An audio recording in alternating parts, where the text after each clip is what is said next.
Hey world, I'm Wheezy, and today I'm going to show you how I made my RWBY keepsake box and coasters for my friend's very belated birthday present.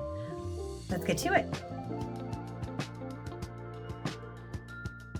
I came across this keepsake box on Thingiverse.com by creator ElyesHAMMAMI. I'll put the link in the information below. I thought that this would work perfectly.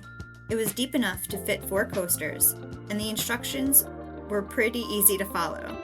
The only exception is I'm going to be using 3mm basswood instead of the MDF the original project calls for.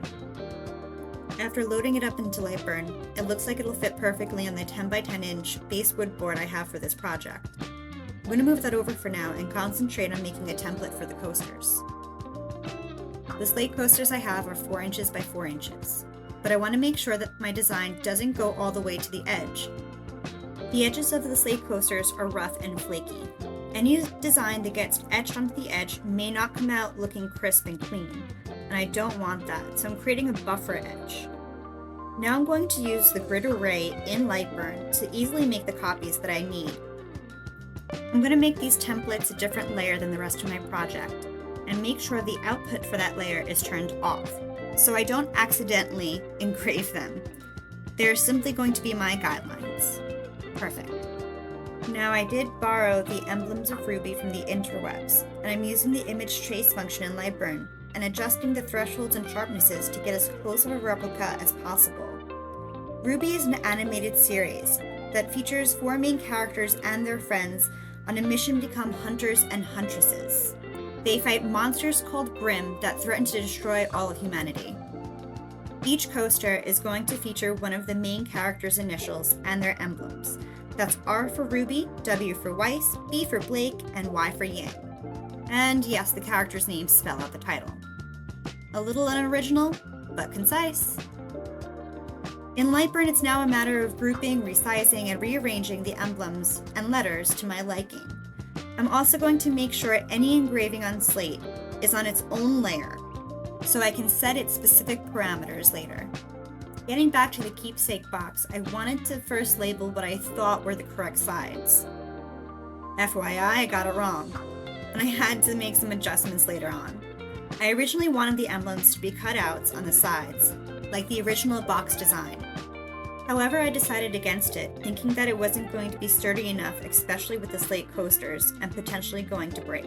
Engraving the emblems will increase my overall project time, but I think it's a good judgment call.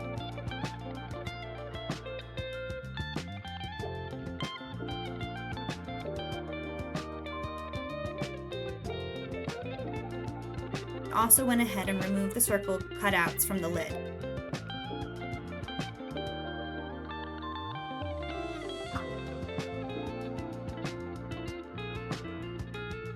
And checked over the wood engraving speed and power.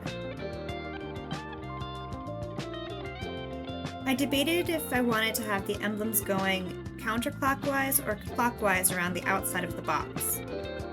It didn't really matter here though, because I labeled the sides wrong.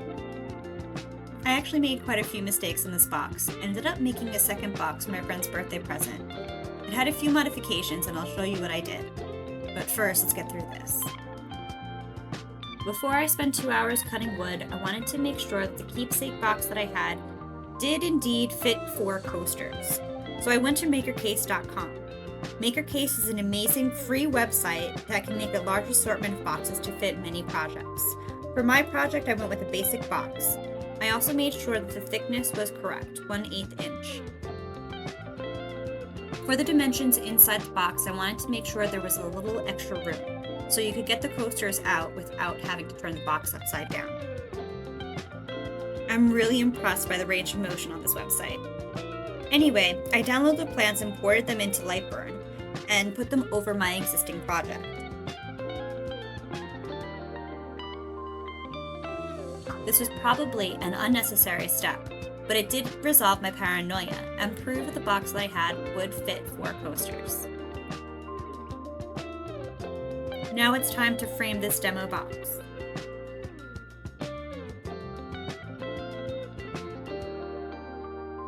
Just a quick look at the preview to double check the inside shapes will be etched and cut before the outside shapes. and checking on the runtime to make sure the rapid movements are less than my cut distance. Everything looks good. Let's get this project started.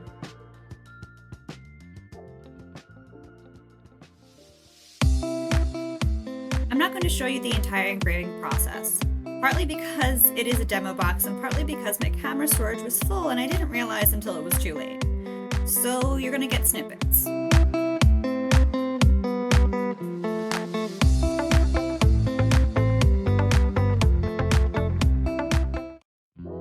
Out of the engraver and onto my work desk, I wanted to use some of my wood stains by Seisso to finish off the box.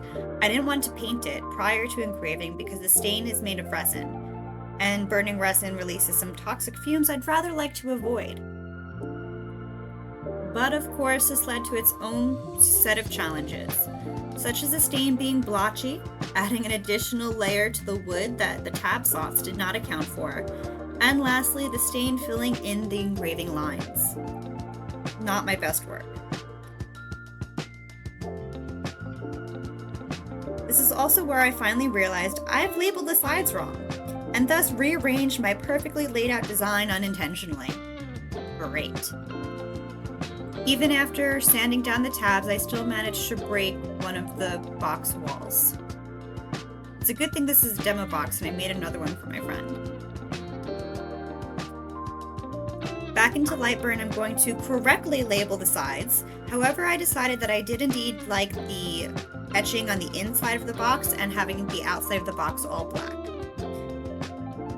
I'm also going to enlarge the tab holes to accommodate for a layer of paint and avoid the sanding. I also believe that it's possible that my Laser Master 3 may cut a finer line than the laser engraver used in the original project file from Thingiverse. This means that any cuts that I make might be smaller or cut away less material than required, which is great for detail work with my laser engraver, but not so great when it comes to using a universal file. Maybe if I did use the MDF board it would make a difference, but it's too late for that now. For some reason I decided to get rid of the top lid tabs, probably because I thought it looked more aesthetically pleasing.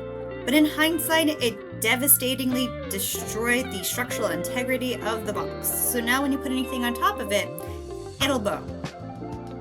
I also realized that I need to switch Weiss's and Yang's emblems in order so that they would go clockwise around the inside of the box. After a small break and watching some RWBY myself, I decided to add a quote to the bottom of the box. So that way, after she takes out all of the coasters, she'll have a little message. One final preview to make sure the engraving happens before the cutting, and to check the runtime. Everything looks good. For the second box, I decided to spray paint the outside black, and top it with a clear coat. I waited overnight for it to completely dry before putting it into my laser engraver. As for the coasters, I did a Slate test and decided my power settings. I used a stone sealer on them and wiped down between each coat. I did 2 coats. I debated for a moment if I should etch my coasters all at once like I've seen other YouTubers do. But after checking my coasters, I realized that not all of them were the same thickness. So to ensure that my laser stays in focus, I'm going to do each one individually.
after everything is out of the laser engraver, just some final assembly with some wood glue, a little bit of time, and we're done!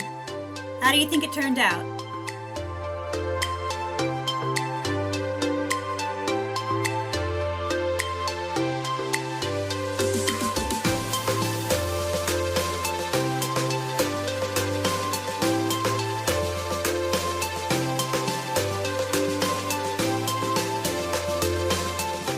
Although I encountered quite a few hiccups with this project, I had a lot of fun. The final keepsake box is off with my friend, and I hope she really enjoys her gift. The demo box, which I made a lot of mistakes on, is now my speaker box, and it works really well.